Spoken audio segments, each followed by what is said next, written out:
दिवसांपूर्वी 127 मतदार यांचा पत्ता घर क्रमांक चक्क महानगरपालिका नवी मुंबईचे आयुक्त निवासस्थान दाखवत होतं। आज माझ्या समोर बेलापूर विधानसभेचा यादीभाग क्रमांक 366 आहे। त्याच्यात 57 मतदार यांचा घर क्रमांक हा चक्क वॉर्ड ऑफिस दाखवलाय, ज्या ठिकाणी बेलापूर वॉर्ड ऑफिसला आता या ठिकाणी आम्ही उभे आहोत।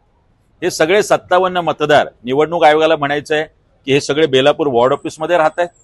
आम्ही इथल्या सुरक्षा रक्षक कर्मचाऱ्यांना लिपिकांना विचारलं, यातला एकही कर्मचारी नाही। मग अशा पद्धतीने डोक्यावर पडून झोपेमध्ये या सगळ्या मतदारांची नोंदणी झालेली आहे का, हा सवाल आमचा आहे। मुळातच आता निवडणूक आयोग आणि निवडणूक आयोगाचे अधिकारी आणि बीएलओ यांचा शाल श्रीफळ देऊन मुळातच जाहीर सत्कार केला पाहिजे की काय, अशी कल्पना सुद्धा मनसे म्हणून आम्हाला सुचलेली आहे। हा घोळ निस्तरा याच्यासाठी लेखी स्वरूपात तर आम्ही देणारच आहोत, पण वरचेवर म्हणजे मला आता कळलंय की कोकण भवन ज्या ठिकाणी निवडणूक निर्णय अधिकारी बसतात, कोकण भवन हा सुद्धा घर क्रमांक आणि पत्ता आहे। त्यामुळे एकही गोष्ट यावेळी निवडणूक आयोगाने सोडलेली नाही।